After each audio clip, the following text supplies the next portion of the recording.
Hi folks, Harry Frank from Red Giant here, and in this tutorial I'd like to share with you how to create really awesome looking flags using Trapcode Mir.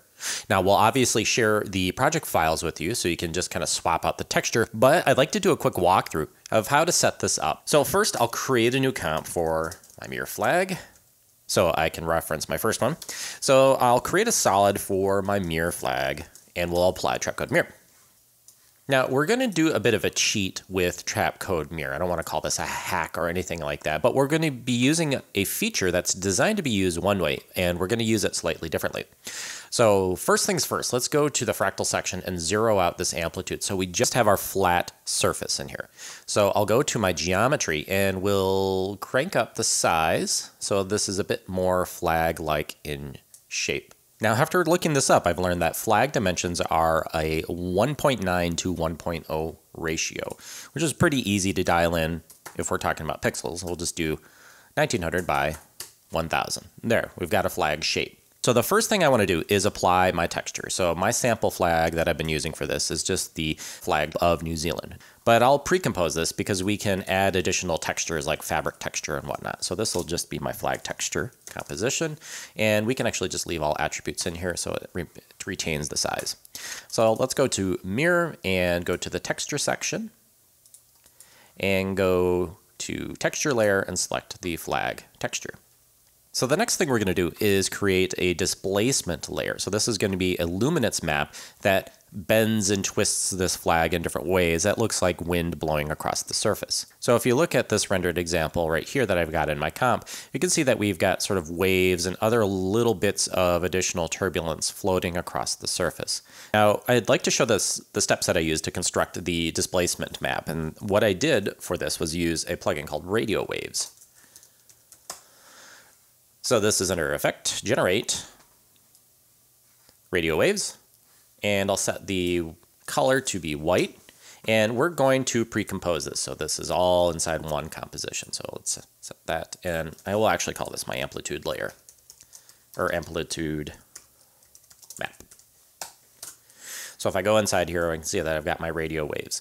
So what I want is a producer point that's over here, so it kind of starts emanating from the side and moving left to right. I'm going to use a slightly different shape by using a mask. So I'll go up here, draw a mask on here that's a bit more elliptical like this, and we can kind of change the orientation of it and all that. And I'll turn off the mask so it's not going to affect anything in there.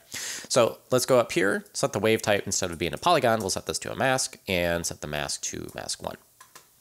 So now if I script through this, you'll see that it's emitting an elliptical shape. I can thicken these like so, and we can make them move faster, adjust the frequency, all that kind of stuff, raise the expansion. And actually another interesting thing that we can do is change the orientation over time. This is kind of a bit like a particle generator in that everything that the parameters that we have set are defining that point in time. So if I change this orientation over time, you'll see that different waves will take on different orientations. So actually what I could do is add a little bit of a wiggle expression in here to slightly change the orientation for each wave. So I'll do that. So instead of keyframing this, we'll just say wiggle parentheses 1, 20. So this will do, actually 20 might, well, we'll leave it like that. That should be okay.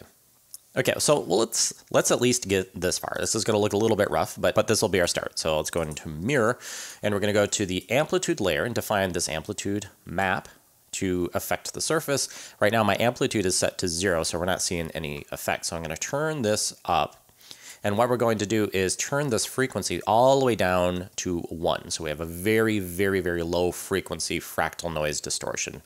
So we're making a really large fractal noise area that's pushing it all in one direction. And then we're going to crank up the amplitude, essentially have this amplitude map functioning as a displacement map. Now, you can see obviously it needs a lot of tweaking. Next, I'm going to go down to the shader and do some tweaking down here. I don't want any sort of blend mode like that. I simply want this set to normal. I'm going to set this shader to be a flat renderer rather than a density render. I'm going to turn on the depth buffer, so it's actually sorting the surfaces in front of each other.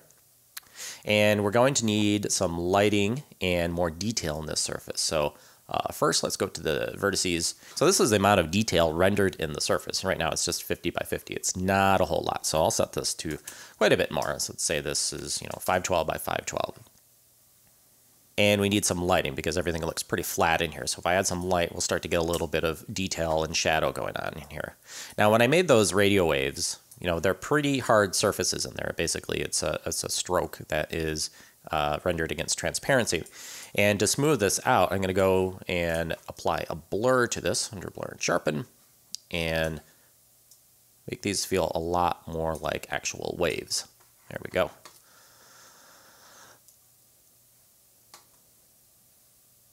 So now you can kind of see where I'm going with this. This will probably need a little bit more blur.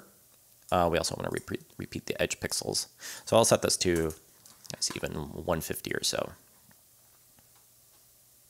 Now with flags, typically they're pinned on the left side, so we don't have any displacement on the one side. And also I need to give ourselves a little extra time to sort of start pre-rolling this. So I'm actually just going to take this layer and drag it back so that we have our radio waves starting a lot later on so that we have a lot more displacement. So next I'll go into the amplitude layer, and what we need to do is pin it on the left side. So we need to do this by zeroing out the amplitude on the left side. So I'm just going to create a black solid and mask this off over on the left side. So go up here to our rectangle tool, mask it off here, F to show our feathering, and we'll feather this maybe 150 or, I don't know, let's say 300, and we'll scooch this over. So now we'll have no displacement where that is zeroing out the amplitude layer. Oh, looks like I turned this off. Yeah, and drag that out a bit more. So from here, it takes a lot of tweaking of the waves to get the speed and the spacing between them and all that set. But there are a couple more tricks I'd like to share with you. First of all, let's go back into our shader here in the texture section. I'm going to set this to linear instead of what this defaults to, which is nearest. Linear, for textures like this, when we're directly mapping textures, linear is a much better setting than the default of nearest. You'll see that the texture actually looks a lot more smooth. Now, just to add a little bit more realism, let's go into the flag here, and I'm going to drop in a fabric tile image here, and we'll bring this opacity way down. And we'll use motion tile on this to expand the output. And we'll use output width here to expand this. Watch out, this is a little sensitive, and if you drag it all the way up, I sometimes get GPU errors. I'm going to take this tile width down to 50. Actually, let's turn this back up so we can see it. There we go. So it's just a simple fabric texture, and you're free to have this. I shot this and photoshopped it together. So this is just a simple fabric texture that can go on there and give it a little bit more realism. I'm not going to put that in the bump because it just doesn't end up helping in any way. It really just kind of messes up the bump texture for Trapcode Mir. But here's another cool thing that we can do is that we can kind of bump out different parts of the flag to make sort of a stitching kind of effect. So I'm going to grab this flag, copy and paste this in here, and I'll just fill this frame with it. Now, I'm not worrying too much about the stretching and distortion of either the amplitude map or the flag texture. We're all working at the same resolution, 1920 by 1080. So this is all going to be projected and stretched directly to the surface of the flag, which is set to the correct dimension. So it will all kind of even out.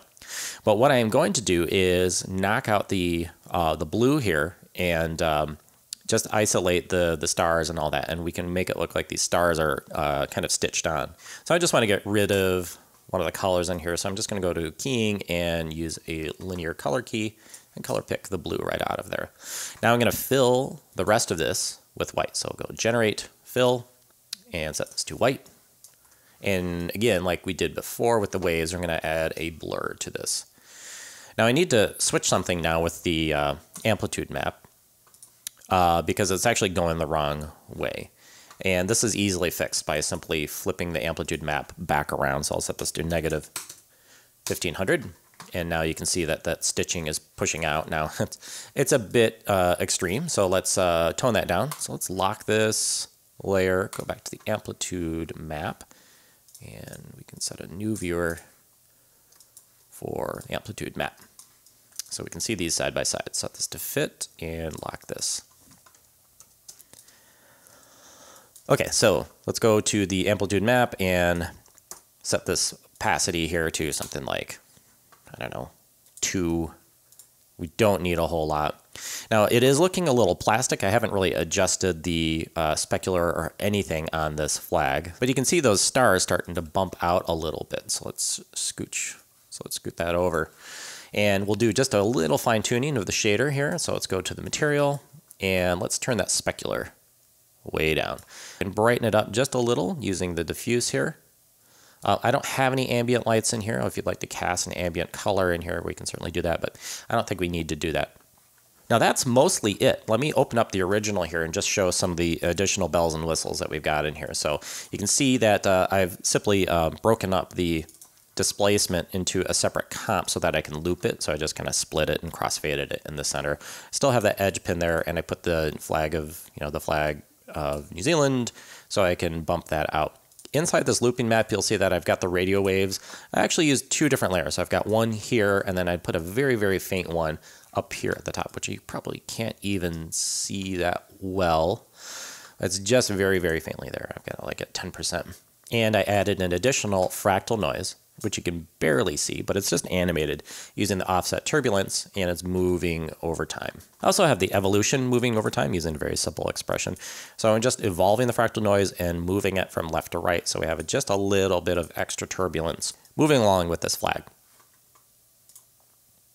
That's really about it. I took my camera and zoomed it in.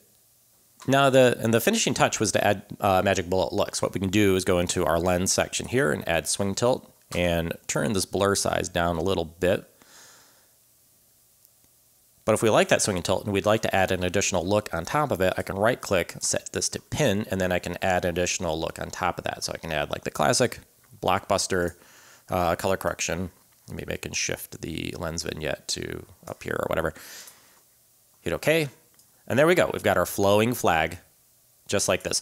So once you have this all set up, it becomes very easy to swap this out for different flags. So when I do this, I need to do this in 2 places, in the texture map as well as the amplitude map. So I'll go into the texture map here and we'll drop in a US flag on top there and make sure this is fit to the size of the comp. And then we also need to go to the amplitude map in that flag stitching composition, and I need to either swap or replace this one. So just to keep that old one there, I'll duplicate this and turn that old one off, and then I will take the US flag, drag this down, hold down the Option key, and replace there. And also Option Command F to fit that to the size of the comp. There we go.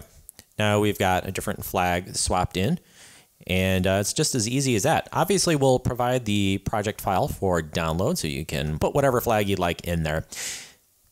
And that about covers using Trapcode Mir to create awesome looking flags directly within After Effects, all with amazing GPU acceleration and very easy to change. My name is Harry Frank. Thank you so much for watching.